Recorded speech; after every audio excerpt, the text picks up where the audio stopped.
Hello बच्चों, let's see this question using the property of determinant prove that. बच्चों, मुझे determinant की property use करनी है और मुझे इस डिटरमिनेंट दो डिटरमिनेंट दे रही है बच्चों, इसको इक्वल प्रूव करना है और इनकी वैल्यू प्रूव करनी है बच्चों x minus y, y minus z और जेड माइनस एक्स के। तो चलते हैं सॉल्यूशन पे।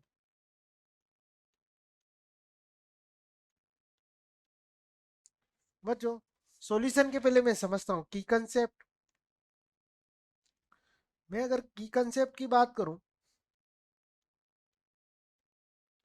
की कंसेप्ट मेरा क्या कहता है कि अगर मैं डिटरमिनेंट की दो कॉलम और दो रो को अगर इंटरचेंज करूं बच्चों, तो उसमें जो डिटरमिनेंट की वैल्यू है उसमें माइनस का साइन का चेंज आता है बच्चों।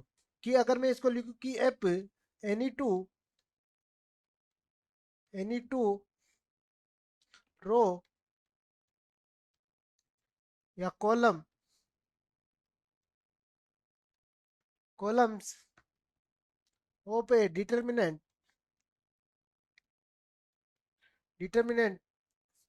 B interchange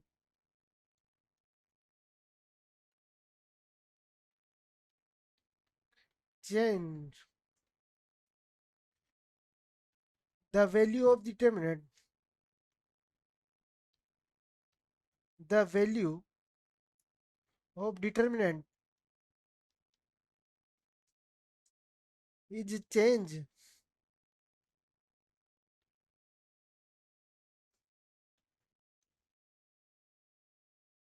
in sign only।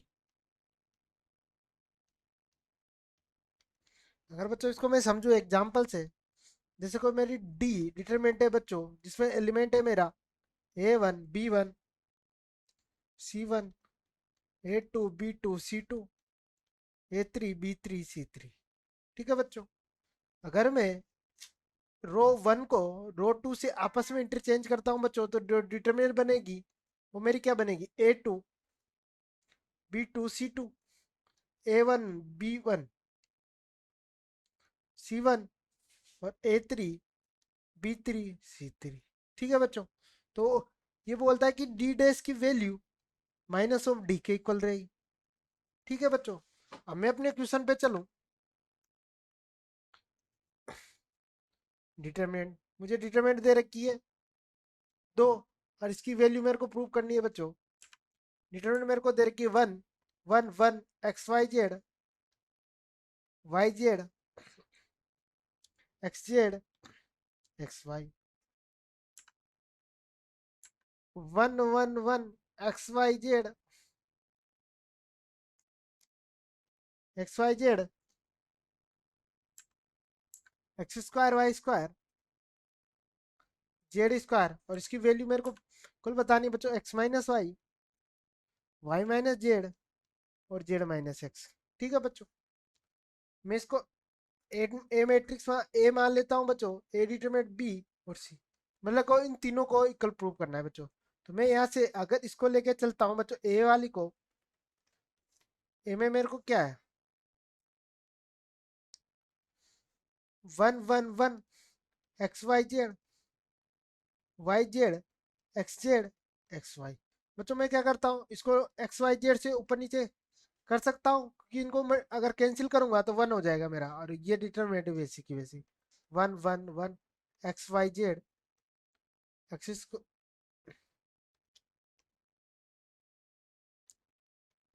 YZ XZ XY।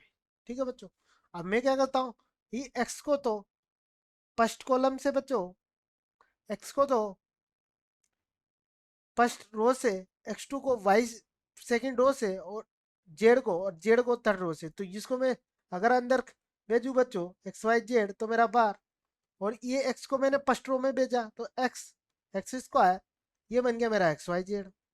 ये बच्चों वाई, ये बन गया मेरा Y2 और ये बन गया XYZ।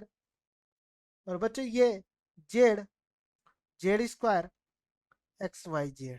ठीक है बच्चों, अब मैं क्या करता हूँ, मैं इस वाली में मैं C2 को इंटरचेंज करता हूँ C3 से। तो मेरी जो डिटरमिनेंट बनेगी 1/XYZ तो मेरा बार बच्चों, और मैंने क्या बोला, जब जो दो कॉलम या दो रो को मैं इंटरचेंज करता हूँ तो माइनस साइन, तो -1 मैंने बाहर ले लिया। और तो मेरी कॉलम फर्स्ट तो वैसा का वैसा ही रहेगा बच्चों, एक्स वाई जेड। इनको मैंने इंटरचेंज किया तो x y z, x y z, x y z. और ये हो गया मेरा x square y square z square. ठीक है बच्चों, अब मैं वापिस इसमें क्या करता हूँ, C1 को इंटरचेंज कर देता हूँ C2 से। तब बच्चों इसको करूंगा तो 1 अपॉन एक्स वाई जेड, -1 तो मेरा पहले, और इस बार चेंज करूंगा तो माइनस और आ जाएगा बच्चों। इनको चेंज करूंगा तो x y z, x y z, x y z, x y z, x square y square z square. ठीक है बच्चों, अब ये तो 1 1 क्या हो गया, -1 और -1 को मल्टीप्लाई करूँ तो 1/XYZ। और अगर बच्चों मैं यहाँ इसको आगे सोल्व करूं तो देखो बच्चों, यहाँ से -1 मल्टीप्लाई होगा तो +1, और इस वाली जो कॉलम से मैं XYZ को बाहर ले लेता हूँ तो XYZ तो मेरा बाहर XYZ। ठीक है, और यहाँ से बन गया मेरा 1 1 1। और बच्चों ये क्या हो गया, XYZ x square y square z square. ठीक है बच्चों, ये बन गया मेरा, यहाँ से कैंसिल आउट हो जाएगा, कैंसिल आउट हो गया। और ये बच गया मेरा 1/1 1 1 XYZ x square y square z square. और ये किसके इक्वल है, बी के। ठीक है, तो मैंने दोनों डिटरमिनेंट को इक्वल प्रूव कर दिया। अब मेरे को इसकी वैल्यू निकालनी है बच्चों। तो मैं क्या करता हूँ, इस वाली डिटरमिनेंट में बच्चों प्रॉपर्टी लगाता हूँ कि R2 को मैं रिप्लेस कर रहा हूँ R2 माइनस R1 से।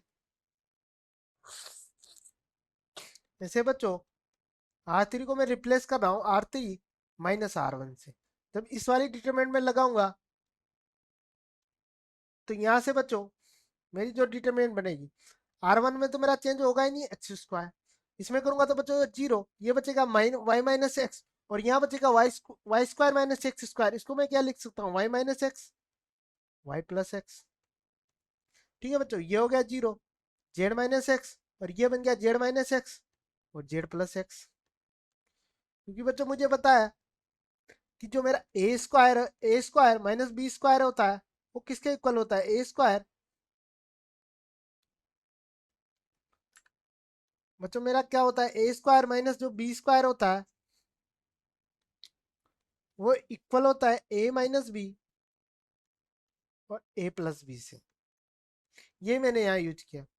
अब मैं क्या करता हूँ बच्चों, इस वाली में से वाई माइनस एक्स रो 2 में से और रो 3 में से जेड माइनस एक्स कॉमन ले लेता हूँ। तो यहाँ से वाई माइनस एक्स और जेड माइनस मेरा बाहर आ गया बच्चों। तो यहाँ से जो फर्स्ट वाली वो तो वैसी की वैसी एक्स माइनस एक्स स्क्वायर, और यहाँ बात करूँ तो ये तो जीरो, और यहाँ से कॉमन लेते हैं 1, यहाँ वाई प्लस एक्स, ये भी जीरो, ये 1, और यहाँ बच्चों मेरा बन गया जेड प्लस एक्स। अब मैं इस 1 से एक्सपेंड कर दूं इसको तो वाई माइनस एक्स, अब 1 से बच्चों एक्सपेंड करूंगा तो ये तो होगा z plus x minus y plus x.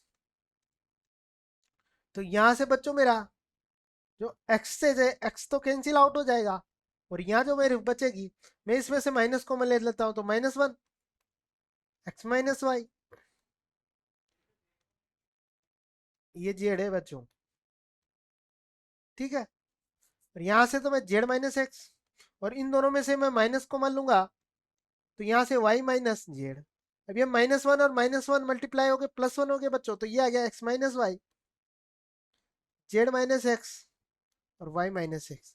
यही मुझे प्रूव करना था, तो मैं लिख सकता हूँ प्रूव दैट ये मैंने सी के इक्वल माना था, तो ये मेरा हो गया। I hope you understood very well, best of luck.